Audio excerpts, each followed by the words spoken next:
the first to know in Nsem-Pii TV. And Parliament echo a sitting after someone last sitting Yura Aban Semana came for Bagbin. Onu a speaker at the Barber 2 Idjasa was suspended Parliament indefinitely, and then so the same thing at me SC Mrashebe for echo a sitting NDC MPs name kwa and Coco Mu Ewo Horna, and no am so I'm a speaker the two just say NPP caucus no ama na onim dan so awon ebeba dia ene wasa suspend the parliament bill indefinitely until say NPP amanyuko no ebeba be kan mo fully na won etimi aye won adwuma na after say o take that decision no ewie no and nsɛmkyerɛfoɔ timi kɔ ene Haruna former minority leader ekwachichi nkomo ene ebisa o say papa ebo bo ena wotimi disa emotion wey eba be pie mu ewo mrahye bedwafie se akwakofa sa nyoma we nyina etimi abana de ekoso wi ano se ugidi se ubedi atum se eyewo na awama sa mentimi ho asene ntawantawo we nyina apagya ne mu no na Haruna Idrisu ede etu edwase ekame se motion no odi ba be pie mu ewo parliament no enya sa na Dr. Kesel Atoforsen ekoko present edema Aban Semana Kingsford Bagbin no na o kire mu se ono de odi be pie mu ewo mrahye bedwafie article 97(1) no or say a member of a parliament shall vacate his seat in parliament. It is a member of parliament, no eco independent. It is up to him. Say obe vacating his seat, and yes speaker, and also declare seat, vacant. Into or say or not the law school now or coin on Tiasia. Otimi enyano ewom no na Ato-We and unim the Ato-We de kokoma Aban Semana Kingsford Bagbin etimi akwa farming timi ho ase we nyina etimi ababe piemu ewo mrahye bedwafie no wie na odi twa to say asem we ono with minority leader why be pen with experience say Ghana for be kaya emre bi etwam Professor Aaron Michael Okwe then time no a speaker of parliament no e ade se BC nanso osolve no amicably nanso papa we nko ade wa pagya na beti se asembia no obi abeka why na adwen se obeti na yenko tie Haruna Idrisu to show and the house has just been adjourned indefinitely. Leader, I mean, you've served the leadership for so long. What is going on? I mean, you are the start of all this when you started this 4 seat vacancy matters, and you've caused this constitutional crisis. The Chief Justice has referenced. He said there's a constitutional crisis that Parliament is not sitting. The House has sat today, has adjourned indefinitely again. I think it's important that we recognize as a country that the 3 co-equal organs of government perform distinct and separate functions and must respect the mandate, power and authority of the other. The matter before us may border on constitutional interpretation depending upon who invokes the jurisdiction of the Supreme Court.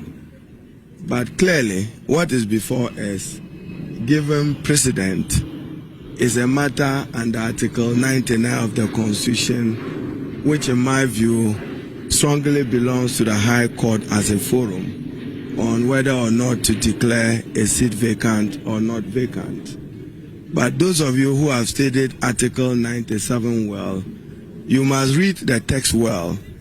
The text reads, a member shall vacate his seat. Simple. A member shall vacate his seat. The onus is on that member. I'm not even too sure whether it's for the speaker to declare that seat vacant. It says a member shall vacate his seat if he. And when you read the he, I have read from persons in government, even from the learned Attorney General, seeking to talk about the future. The provisions in Article 97 does not only talk about the future, it talks about the past. When it uses the word, if he was elected, it didn't say if he is elected, if he was elected. And for me, I haven't revised my constitutional law lately, and particularly the rules of interpretation as I should do, but basic, give words their ordinary common sense meaning. It is only when the ordinary common sense meaning leads to absurdity that you look for their secondary meaning. I do not see how the text in Article 97 can be compromised. More importantly, many of you will recall that when I had the rare opportunity to lead the minority, I kept warning then President Akufo-Addo and Professor Michael Kwe as Speaker that watch the president you said and watch the consequences of the president you said. This is a consequence of a president. God bless. Right. So that is my former minority leader, Dr. Haruna Idrisu, who says that this is all consequent of the president that has been said. How you guys are going back to campaign? What he did amounted to an opinion that he expressed on the statement by Honorable Kisil Atufosa. At the said pre-sitting meeting, I, on behalf of my colleagues, the majority, inquired from Mr. Speaker whether our friends who were seated to his right would be allowed by him to sit there, because that was not their rightful place in view of his own admission that he had not proclaimed them as such nor declared them as such. Speaker responded that indeed sitting arrangement of Parliament was a responsibility of the clerk to Parliament. This took me to the next step of inquiring from the clerk whether he allowed the NDC minority to sit on our seats. He said, indeed, we had our name tags, that is the MPP majority, had their name tags at those seats that we already occupied, and that it was not he who did that. So obviously, one was expecting Mr. Speaker to direct the NDC to do the right thing. He refused. Subsequently, Mr. Speaker engaged the Council of State, or perhaps let me say the Council of State held meetings with Mr. Speaker. As a majority leader and leader of government business and leader of the House, I had the opportunity to also meet with them. The understanding I had from the meeting as a sequel to the meeting they had already held with Mr. Speaker was to the effect that Mr. Speaker will direct the NDC minority to sit at their right place, which is the left of Mr. Speaker. That was the understanding I had. I subsequently had a call from the Peace Council. The Peace Council informed me that they had engaged Mr. Speaker on the issue before Parliament, and Mr. Speaker had indeed indicated to the Peace Council that he had not ruled, neither has he proclaimed the NDC minority, and that should we resume or should Parliament reconvene, the NDC minority will go back to their seats. Several other prominent Ghanaians, who for some good reasons I would not want to mention their names, who had engaged Speaker on this matter, had also reached out to us, the majority caucus, and assured us that Mr. Speaker's engagement with them resulted in he admitting that indeed there was no such ruling, which ruling would now proclaim the NDC as a so-called new majority. Now, from the horse's own mouth, granted that all these prominent people misrepresented to us, the majority, yesterday, Mr. Speaker himself, in his press conference in the afternoon, enumerated a number of things. Amongst them, he said he had not made a ruling. He told the whole of the country that he had not made a ruling. So, if he claims that what he did was a formal communication in response to a statement from the minority leader, then why is he supervising chaos in the House? what Mr. Speaker did today amount to supervising chaos and bringing the image of democracy to disrepute. The NDC minority members were all over claiming that we, the majority, did not attend a so-called business committee meeting that they called. Who are they? When did we constitute a new committee in Parliament? I chair the business committee of Parliament. And when the clerk to Parliament asked for the business committee meeting, I was very explicit that the subject matter of the recall, which was approved by Mr. Speaker, is a very matter for consideration. So there's no need to have another business committee. Business committee is to decide on the business of the House. On this occasion, you have made an application, which application has been granted. And the items that were approved were the very things to be decided on. So I directed that the order paper should be printed to reflect all those items. Fortunately, Mr. Speaker himself read the two letters, the first one and the second one that amended the first, and indicated to the whole country that indeed our deputy majority whip, the second deputy majority whip, had actually sent those letters to him. He acknowledged him as such. Clearly, the NDC is on a warpath. They want confusion in this country. They want lawlessness in this country. And all these are being supervised by Mr. Speaker. Yes. It is sad. It is very sad. And I would want to entreat you, the media, to call them out, to call the NDC out, to call Mr. Speaker out. Because what is it? What at all is the issue? You have made a ruling which you now say is an opinion. We disagreed with you. We've gone to another forum where, by law, that forum has the power to interpret the law. We respected Mr. Speaker's ruling. In all of these, my first interview after his ruling was with the fact that I respect him, I disagree with him, therefore my colleagues and I were withdrawing from the chamber and will pursue the matter at the Supreme Court, which matter he was already aware was pending at the Supreme Court. And I will repeat the point I made a week ago. Mr. Speaker had assured me in the presence of the second deputy speaker, Honorable Amakwesiama, in his office, that in view of the pendency of the suit, although the NDC had filed that petition, which petition was mounted by Haruna, he would hear them, but will wait and abide the decision of the court. I was fair enough, I was transparent enough to have engaged him as a head of this assembly, that because Haruna had raised the issue and to avoid confusion, I was going to the Supreme Court to seek interpretation.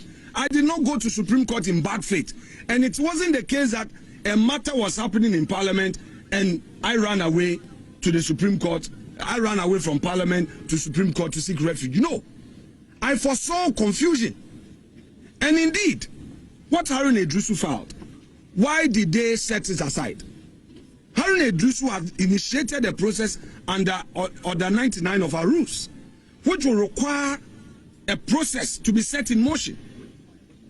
Why did they suddenly come under Order 93, which allows for a statement?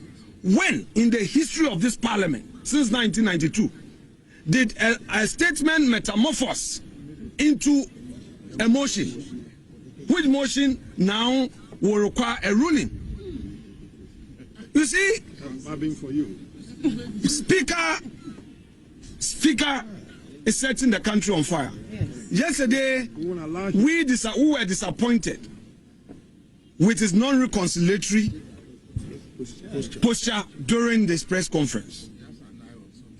Indeed, we, the majority caucus, call on Mr. Speaker one more time to demonstrate statesmanship, We want Mr. Speaker to know that although we were not happy on the day he was elected, some of our colleagues perhaps has seen something good in him. It wasn't the NDC that put him there for him to do the bidding of the NDC. Perhaps people felt that he could be someone who will bring all of us together. Yes. There are things that we cannot say into the camera. But Mr. Speaker is hurting democracy.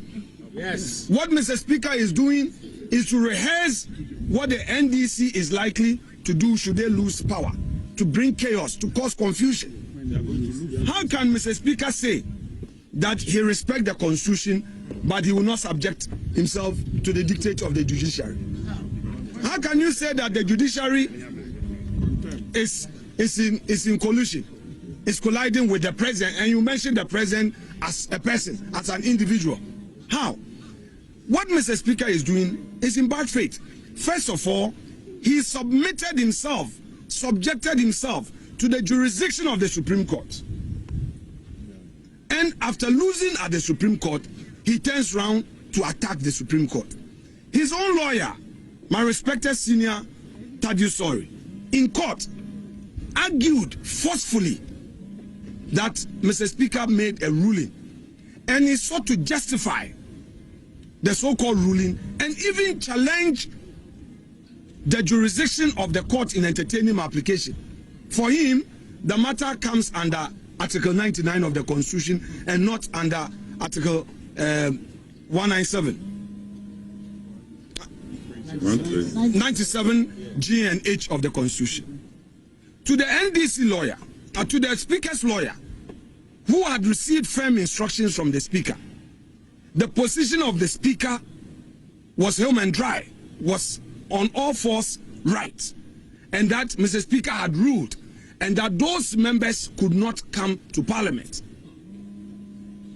Again, he had emphasized that the right forum was the High Court. Yes. All these points canvassed by Mr. Speaker's lawyer were overruled. The matter was heard in the full glare of the public. There was a live broadcast of the Supreme Court proceedings of that day. The ruling of the Supreme Court has been procured by me as plaintiff. The Supreme Court bailiff has served the ruling, the second ruling, on Mr. Speaker. His lawyers were given up to 3rd of November to file their written submissions, statements of case in defense, if any.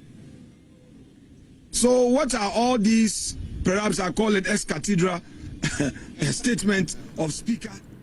And you heard there Afenyo Makin, he's the leader of the NPP caucus in the House, and you heard him making points about happenings in the House today, talking about the seating arrangements, condemning the NDC for taking the side of the majority. He was also hoping that the Speaker of Parliament will direct the NDC to leave the majority side, and also blaming the Speaker for supervising chaos. Well, we'll leave that there and go on to speak to Parliamentary Watcher Rashid Draman, who's joining us on the phone lines now. Mr. Draman, you've been hearing what's happening in Parliament. Nobody saw this coming. What strategies can be employed to address the situation? Well, I think if I could offer some advice, I was hoping that, given that the MPP group signed a petition to recall Parliament, perhaps a strategy to get this matter, to some clarity would have been for them to show up, sit on the left-hand side of the Speaker, and then draw the Speaker's attention to what the court has said, in order for then to hear whether the Speaker's position clearly on what the Supreme Court has said. Because yesterday, when we heard the Speaker during the press conference, I think many said that